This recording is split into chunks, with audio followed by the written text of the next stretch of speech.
o PT é um partido de esquerda diferenciado em relação a outros, porque ele trabalha com a lógica de existência de correntes, de tendências, de participação proporcional das correntes e tendências nas suas instâncias de direção, e a prévia é um mecanismo que já está consolidado no nosso estatuto como sendo uma maneira democrática de nós tomarmos decisão com a participação de todos os filiados, observadas as regras aí do partido. Acho que seria interessante, numa fala inicial sua de 20 minutos, a no máximo meia hora, que você situasse um pouco da tua trajetória política, da atuação que vocês sempre desenvolveram inicialmente na Zona Sul e depois em outras regiões da cidade, e como surge a ideia da tua pré-candidatura a prefeito, quais são os temas que você tem destacado mais nas caravanas e como é que você encara essa questão aí da prévia e do pós-prévia em termos da unidade do partido e as possibilidades de a gente ganhar em São Paulo.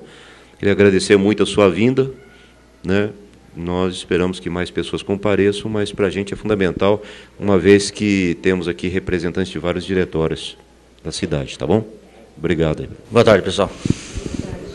Primeiro eu queria agradecer o vereador Carlos Neder, em nome dele, todos vocês, mas pela oportunidade e pelo espaço que está dando para mim, para a gente dialogar a respeito dos rumos da cidade de São Paulo e fazer esse debate democrático. E é importante essa iniciativa que o mandato do Neder está tendo, no sentido de convidar todos os pré-candidatos para esse debate. É evidente que tem um problema real de agenda nesse sentido. Se todos os vereadores e deputados tivessem a mesma iniciativa, talvez nós ia ter um problema sério de agenda. Mas, estou de parabéns, né, por você ter tomado essa iniciativa e ter feito isso. Eu queria, antes de fazer a apresentação um pouco da minha história, eu queria dizer o seguinte: eu vejo a cidade de São Paulo como, do ponto de vista do debate político, daquilo que nós temos que intervir, fazer, vou colocar assim, 4 grandes eixos, tá certo? O primeiro tem a ver com o desenvolvimento econômico. Então, qualquer prefeito na cidade de São Paulo, que ele tem que pensar e ter uma política do ponto de vista do desenvolvimento econômico na cidade de São Paulo. E esse desenvolvimento econômico tem que se dar de forma regionalizada, diante das características, das dificuldades de mobilidade que tem a nossa cidade. Então, nós temos que ter um programa, nós que eu digo do PT, quem for o candidato do PT, tem que ter um programa ligado à questão econômica, tá certo? Que trata da questão do emprego, que trata da questão da distribuição de renda e que pensa a cidade como um todo e verificar que tipo de atividade econômica a cidade comporta em relação às características da cidade. O segundo grande tema que eu vejo que nós temos que nos debruçar cada vez mais tem a ver com a democratização do Estado. Então, eu vou dizer assim, a democratização da prefeitura e a descentralização. Quer dizer, você ter uma prefeitura, um aparato da prefeitura equipado, preparado para poder atender esse universo de quase 11 milhões de pessoas. Nesse sentido, no meu modo de ver, quer dizer, você reorganizar as secretarias e, fundamentalmente, você ter uma política de descentralização e pensar a cidade de forma descentralizada, a meu ver, de forma das subprefeituras, descentralizando o orçamento, descentralizando o poder, e você criar na cidade de São Paulo 31 prefeituras de fato, pela complexidade e pelas características que tem a cidade de São Paulo. Então, o tema da democratização eu vejo como um tema central. O terceiro grande eixo tem a ver com a infraestrutura da cidade. A cidade de São Paulo é uma cidade que exige todo ano investimento em infraestrutura.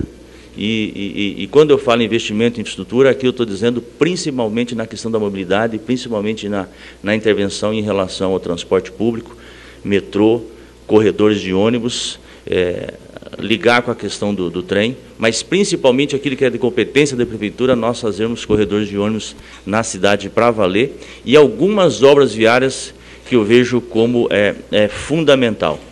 Um quarto item tem a ver com o investimento na área social. Por exemplo, a prefeitura do PT, uma prefeitura de esquerda, uma prefeitura que tem uma roupagem, uma preocupação social, nós temos que cuidar com carinho da questão social, quer dizer, desde as pessoas menos protegidas, do ponto de vista da sociedade, como os sofredores de rua, mas também do ponto de vista de investimento na área da saúde, investimento na área da educação, na qualidade principalmente desses dois setores, uma preocupação e uma articulação em relação à questão da segurança, a questão da área social, o problema que tem a ver com creches. Então, esse olhar para valer na área social eu vejo como fundamental, como importante nós trabalharmos. A cidade de São Paulo,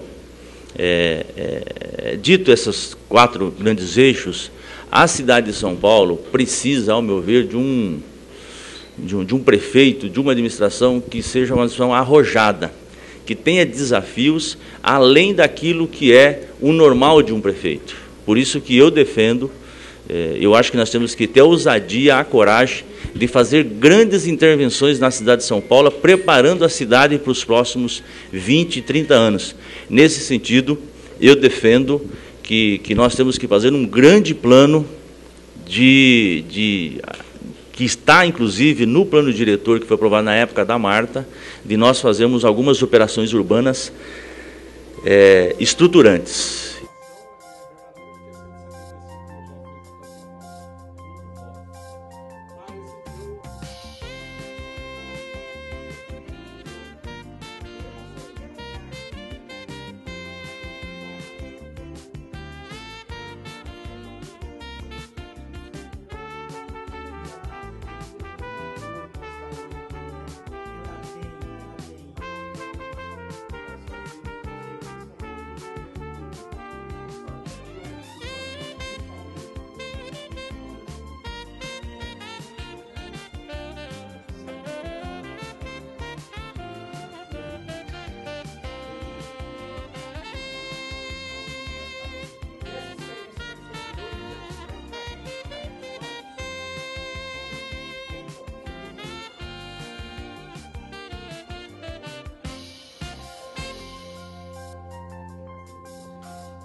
Eu acho que essa deve ser a competência do prefeito,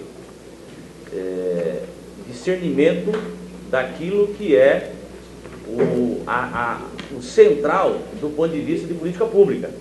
Então, por exemplo, na área de saúde, é evidente que a primeira coisa que eu acho de um candidato e depois de um prefeito é saber ouvir. Isso aqui se tem uma autoridade nessa área de saúde, é o cuidador de vocês, tá certo? Então, é saber ouvir. E qual que é o centro na área da saúde? É o fortalecimento do SUS, certo? Que já falou aqui. O fortalecimento do SUS, quer dizer, a grande conquista do país, que a Constituição, ela foi que coroou, tem que falar no microfone, e que teve o Néder, o Roberto Gouveia e também o Eduardo Jorge, foi você dizer o seguinte: não importa se a pessoa tem dinheiro ou não,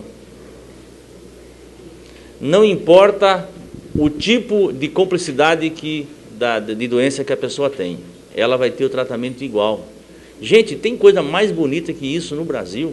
Isso é uma conquista do povo brasileiro, tá certo? Quer dizer, a universalização, isso não pode acabar. Por isso que eu defendo, quanto o dinheiro que precisar para pôr, para fazer o sistema único de saúde funcionar, nós temos que pôr. A minha divergência em relação à questão do recurso para a saúde é que às vezes a gente faz um debate no Congresso Nacional tímido e às vezes o recurso que nós estamos propondo não é suficiente, então não resolve. Então, se é para resolver, vamos resolver de uma vez, tá certo? Então é por isso que eu falo que para você ter aquilo que é de competência do município, para onde passa a questão de diminuir a problemática da saúde? Primeiro, a valorização do profissional da saúde. Um médico, ele precisa de no mínimo 6 anos para poder se formar, tá certo? E está provado que a maneira que você trata os médicos na administração pública não funciona. Então tem que ter uma alternativa.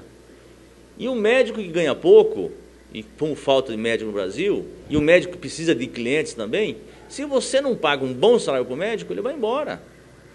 Piracicaba está oferecendo R$10.000 para o médico, e não está conseguindo. A prefeitura aqui paga aqui 3 mil, 4 mil o médico? 2 mil o médico? É evidente que ainda quer que o médico vá lá para a cidade de Tiradentes. Não vai. Tá certo? Então, a valorização do profissional, isso eu falo do médico, eu falo do enfermeiro, eu falo dos profissionais da área de saúde. Então, qualquer melhoria no sistema de saúde passa para o médico, passa pela questão da valorização dos profissionais da área de saúde. Isso desde o agente, tá certo? Até o médico, quer dizer, tá certo? É toda a cadeia. E aí tem os equipamentos, tem a parte de construção de unidades básicas, a questão de hospitais, coisa que a administração atual não fez. Vocês viram que eu não perdi tempo aqui com vocês de ficar falando da atual administração, tá certo? Porque aqui todo mundo já... Não quero falar o óbvio, tá certo? Então, eu quero dizer para vocês o seguinte, na área de saúde, a primeira providência que eu tomaria, isso já é como candidato, é ouvir, é buscar uma saída, uma proposta para valer para a gente resolver a questão da saúde na cidade de São Paulo. E eu tenho claro que o caminho é valorização do sistema de saúde, valorização, portanto, dos profissionais da saúde e você fazer um processo. Se eu estou falando que estou valorizando o SUS, é evidente que eu não quero as OS. Isso porque o problema da terceirização da administração pública, o que está acontecendo? Você está precarizando, quer dizer, você está fazendo aquilo que o privado está fazendo em relação aos trabalhadores da CLT, de terceirizando, na administração pública está fazendo isso. E está provado que quando você precariza, a população que sofre com isso, tá certo? E um detalhe, as OS, por mais que você faz um convênio com uma entidade respeitada, tá certo? Mas o setor de gerência que toca esse sistema é do PSDB. Então, o comando político foi o jeito que o PSDB e o DEM, agora o PSD, encontraram de atuar junto da população mais desassistida na cidade de São Paulo, que o PT atua muito bem de tudo quanto é jeito, tá certo? Então, ali é um antro do ponto de vista. Então, não estou falando da entidade em cima, não estou falando do Einstein, do Santa Marcelina, eu estou falando de quem gerencia, quem toca. É tudo o cabo eleitoral dos caras. Tá certo? Então, como eu acho que não tem que trocar o nome nessa questão, eu acho que nós temos que fazer um processo para ir acabando gradativamente essa questão das OS.